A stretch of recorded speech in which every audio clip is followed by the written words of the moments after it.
Hey guys, John here, and welcome back to the GForce OB-X tutorial course. Today we're going to concentrate on the filter and the filter envelope.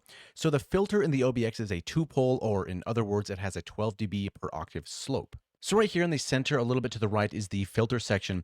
And the first knob that we should be familiar with is going to be the cutoff here in the top left. Now this knob will set the point in the frequency spectrum where the attenuation begins. So let's take a listen and do some filter sweeps.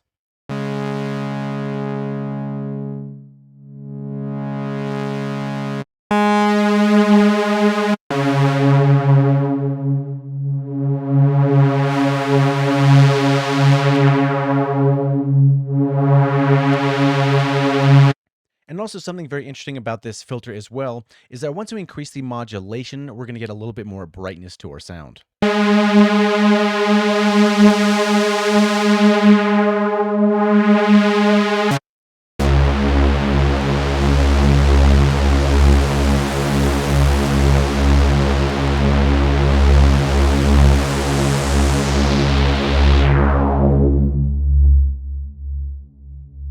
And to the right of the cutoff knob, we have our resonance control. Now, this knob is going to accentuate the point of our cutoff. So for example, if we added unison again here, give it some detune, something like that, maybe bring our volume down, drop this down an octave.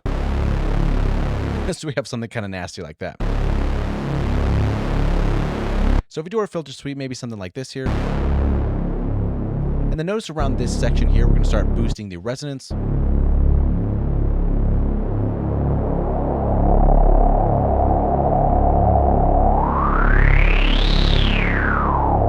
Yeah, so that little peak right over here.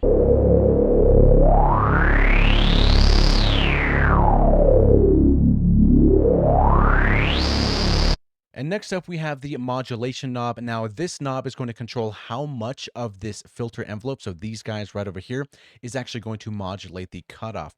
So for example, if we brought something down like this, let's maybe bring another oscillator in, maybe do some unison, some detunes, kind of same thing as we did before, and we drop this down.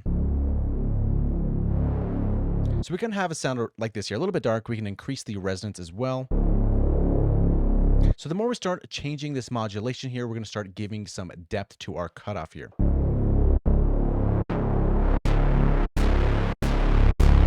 You can see this is starting to move. Now this decay is pretty fast. These envelopes are actually quite fast.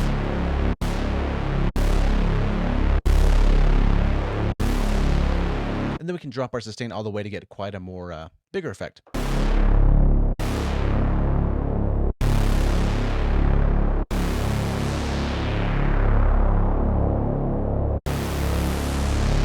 And we can modulate this just a little bit more.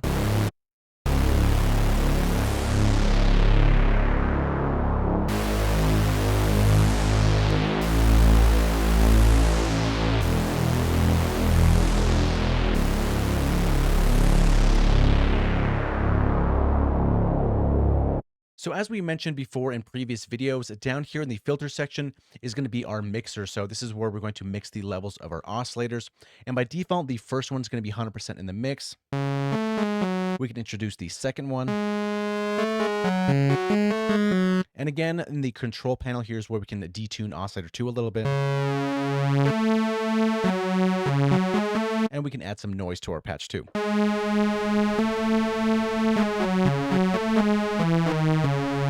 And to the right of these, we have a knob called tracking. Now, again, what this is going to do is the higher notes that we play, or the higher pitched notes, the filter cutoff is going to open up a little bit more. And a lot of real world instruments actually function this way. So adding a little bit of tracking can be actually pretty cool. So if we had our cutoff maybe down here, kind of a dark sound, and no matter how high pitched we play some notes,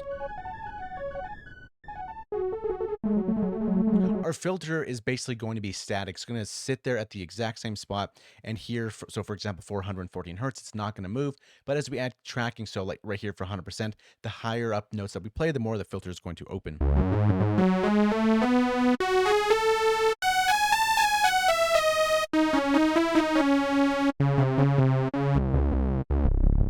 And it gets darker and darker as we descend pitch. So the panel directly to the right of our filter panel is going to be our envelope panel. And here we have two ADSR envelopes, so attack, decay, sustain, and release. The ones on the top are going to be tied to the filter, whereas the ones on the bottom are tied to our loudness. So this is where we would go to change the contour of our sound, right? If it's a pluck, we're going to drop our sustain down, maybe shorten up the decay. If it's a pad, we went along maybe attack, maybe along release, something kind of like that. So here is where we're going to adjust the loudness here on the bottom, and then the top is going to be controlling the filter. So let's make a classic sounding patch using both of these filters here. So again, we're going to go to our browser. Let's go to init patch here. So we're starting fresh. So first thing I'd probably do is drop this down an octave here. Introduce our second oscillator and give the second one a little bit of detuning. And also pitch up the second octave by 1 octave. So go down here to the frequency and let's bring this up like that. Now both of these are going to be saw waves. Maybe a little bit more detuning. And you know what? We can even add some of this vintage knob as well.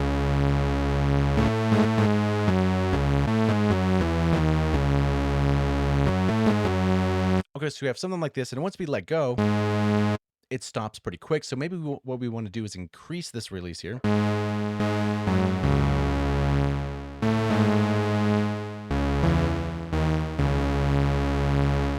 Okay, so that's pretty cool. So what we can do is maybe bring down our cutoff, give a good amount of resonance here, and give it some modulation. Now the decay is a little bit too fast, so we can bring this up here. And notice how it kind of snaps back. That's because our amp release is quite long, but our filter release is kind of short here, so we want to increase this just a little bit.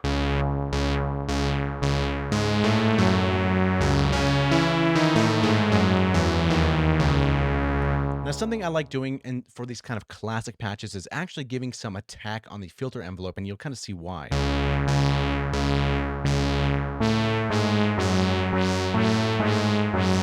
We kind of get that lead up into that. And we can see how the filter opens up a little bit slower. So if we made this pretty accentuated, as opposed to nothing, it's a little bit too fast. So we can bring this up here.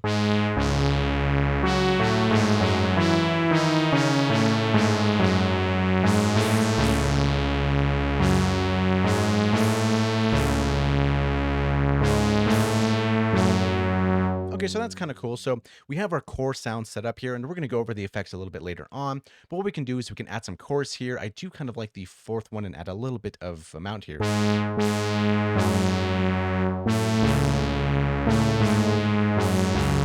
We can add some delay, give it a little bit of high pass.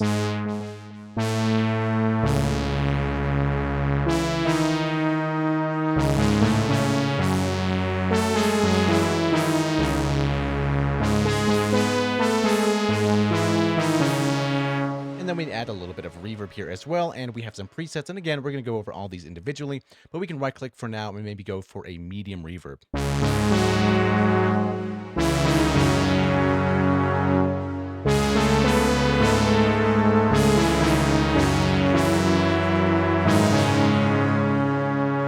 And let's see what this sounds and down an additional octave.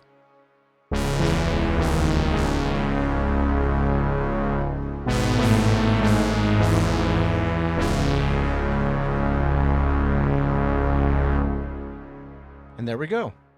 So while we're talking about envelopes and release times and things like that, there's a very important feature that the manufacturer included within the synthesizer that I think you guys should know about. So for example, let's build a patch like this. We have something from default.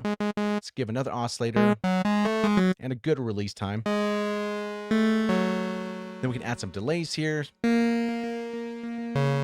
Something kind of ridiculous with a long played out tail. Let's turn on some reverb. And for this example, we're going to be on huge, so number 5, which is going to be quite a lot of reverb. So let's listen to this here.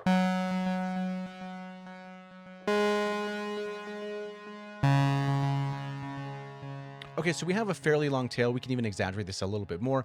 But anyway, so what happens is that sometimes we're playing a track, we're playing our transport, and maybe we're writing something to our song, and then we hit stop, and then sometimes some long tails of reverb and stuff, whatever our patch is, it goes on forever. And then we want to loop this back and we would like, oh, I want to stop the tails. So this is exactly the setting I'm talking about. So for example, we click this menu up here and it's the first one here and it says allow tail off on host transport stop. Now by default, this is going to be an on. Personally, I like having this off. So for example, this is on. So if I press play, we have our kick drum, I hit a note. Now I stop transport. We can still hear that this is ringing out, which can be cool, but if you have long tails like this, it can get annoying. So we can go to our menu here from off, from on, let's go to off, and let's do the same thing again. So start our transport, and then we're gonna hit a note. And then once we stop, complete silence, the synth stops right over there, which is really, really cool. So I kind of wanted you guys to be aware of that because I find this extremely useful. All right, guys, well, that does it for the filter and the envelope section. In the next video, we're going to be talking about this modulation panel so we can get our LFO and assign it to different destinations and do some cool tricks with it as well. So thank you so much for watching. Hopefully you learned something, and we'll see you in the next one.